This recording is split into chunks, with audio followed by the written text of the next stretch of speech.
Ladies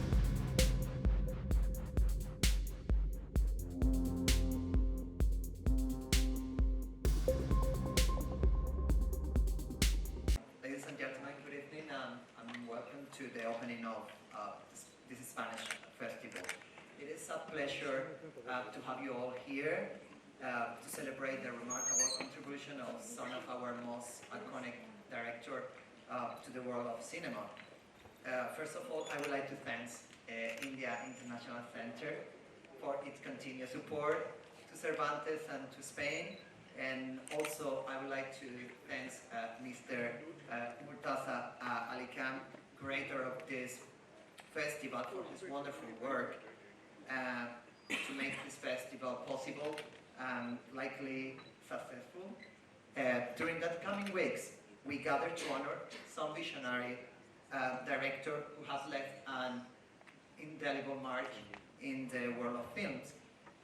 From the passionate storytelling of Julio Mendez to the bold social commentary of Juan Antonio Bardem, you will find how each director has shaped in an iconic way the landscape of cinema. As we embark on this cinematic journey, let's take a moment to appreciate the power of storytelling. In my opinion, films are more than just mere entertainment. They are windows into cultures, into emotion, human stories.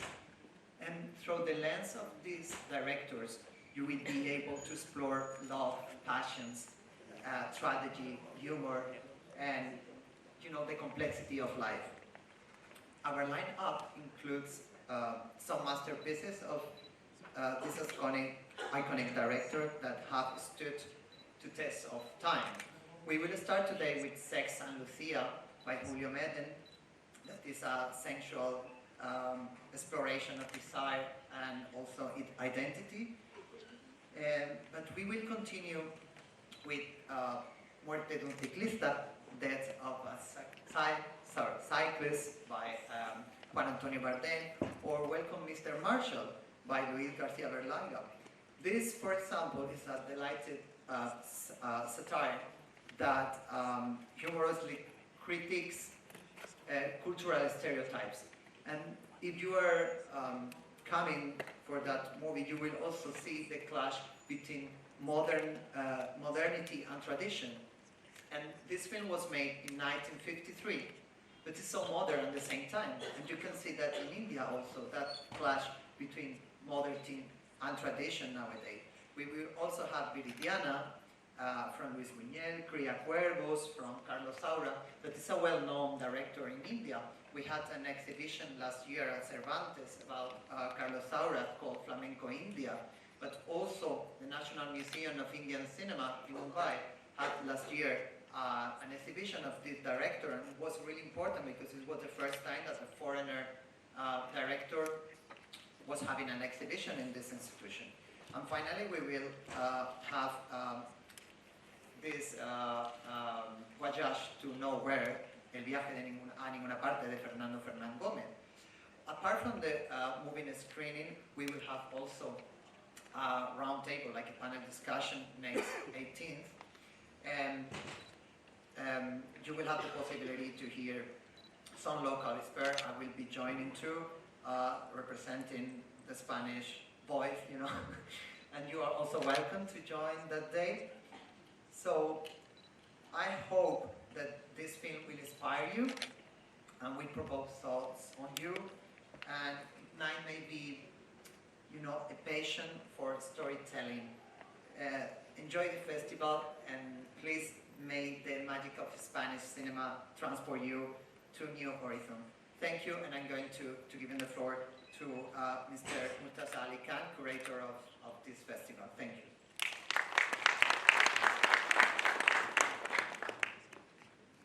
Thank you so much, Alejandro. I also would like to join, Instituto Cervantes and India International Center in joining you all. Since Mr. Alejandro has already given you a wonderful overview, I will restrict myself to some historical aspects of this retrospective and why these films are important. Of course, for further discussion, you all are, invited to our roundtable discussion. Next week we'll explore different dimensions of these films, these filmmakers, and we'll talk at length about the history of Spanish cinema, and we'll go beyond Spain. We'll also delve into Latin America and beyond. Coming back to these 6 films and these 6 masters that we have for you, we of course have the great Luis Buñuel, who probably is the most famous and one of the greatest filmmakers of the Spanish world. And when we speak of Buñuel, we name him in the same league as a Fellini or a Kurosawa or a Tarkovsky or a Bergman. He's really in that league. And he, in 1920s, along with Salvador Dali, he made this wonderful short film, Ancien Andalau, which really is regarded as the most famous short film ever made. And starting in the 20s, his career continued till the 80s. But since his cinema was always the kind of cinema which was challenging the norms, he faced a lot of issues in staying back in Spain, because Spain at the time, after the Spanish Civil War, was under the clutches of Francoist regime, which was a fascist dictatorial regime, and it was not very conducive for filmmakers, particularly filmmakers like Buñuel, who were true auteurs, who were true artists, to stay back in Spain. So Buñuel actually moved to Mexico. He started making films in Mexico, and while in Mexico, the kind of films that he was making, films like films like Criminal Life of Arquidebaldo, these films really inspired a lot of young filmmakers and storytellers in Spain, and that's how we had a Luis Garcia Berlanga coming to the fore. That's how we had an Antonio Bardem coming to the fore, and they collaborated on a wonderful film which we will screen for you next week called Welcome, Mr. Marshall. This is actually a satire, a black comedy set in a Spanish village, and they're expecting this American team of delegates to come to their town and give them some big incentive which can help get their lives back on track. And this is really a film that was celebrated at the Cannes Film Festival in 1953. It won the Best Comedy Film Award at Cannes that year, and the script was co-written by these 2 wonderful gentlemen. Berlanga directed it, and Bardem, co-wrote the screenplay. And Bardem, of course, happens to be the uncle of Javier Bardem, the great Spanish actor we all know about. He has won an Oscar for his performance in No Country for Old Men, and he has done some amazing films with some of the leading filmmakers in the Spanish world. Maybe somebody like a Pedro Almodovar. You would see a lot of films of Pedro Almodovar, and I myself have been to so many of his films.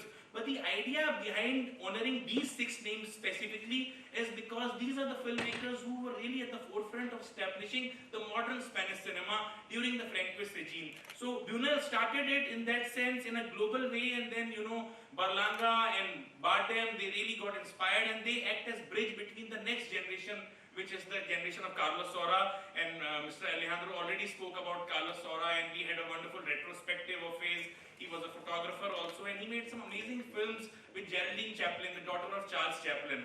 And he was also one of the few filmmakers at the time who could remain back in Spain during the Francoist dictatorial regime, and he continued to make some amazing films facing issues with censorship, and yet making films like Tria Crevos, which you will see, a very powerful embodiment of time. It deals with memory, it deals with how the women were subjugated during the Francoist era, and it is also important to understand why a filmmaker like Berlanga was so important, because in the 50s the dictatorial regime was at its most stringent, and that's why he used humor.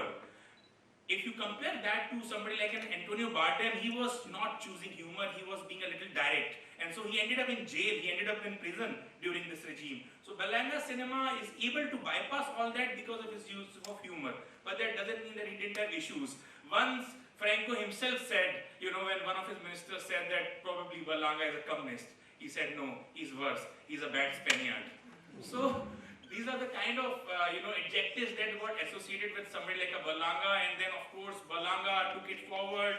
We had Carlos Saura, we had Fernando Gomez, whose beautiful film is about how in the post-Civil War Spain, these artists, these theatre artists, these comedians, they are having a very tough time trying to compete with cinema. That is the last film, that's how we close the festival. But in between, we also have today's film, which is by Julio Madem, Sex and Lucia. The only thing that I would like to tell about this film is that it may be a little gratuitous in some ways, but it is also a film which deals with complexities of human relationships. Madam has been compared with Kieslowski, you know, his films have been compared with some of the greatest authors of, you know, when we talk of the history of cinema. I can compare him to Michelangelo Antonioni, because, you know, a lot of films are about how human beings connect with each other. But Antonioni's films are about how human beings fail to connect with each other. This film reminded me of that. This film reminded me of some of the best films of Michelangelo Antonioni. Of course, there's a lot of influences that you will be able to refer back to somebody like Kieslowski. And so I really encourage you to watch this film with a very open mind and let's try to, you know, embrace all the coming 5 films after this one. And also I invite you to the roundtable discussion, which is next week, wherein we'll really take this discussion forward. So every week we'll have 2 films. We start with this one. Next week we have 2. Then the next week again. After that we have 2 more, and we end with Voyage to Nowhere, which is the Fernando Gomez film, which is on the 1st of July. So I really hope that you have a great time watching these films, because these are really time capsules. And we started with the most recent one because we wanted to take you back, you know. So we want to give you the latest, and then we'll slowly take you back in time. So I really hope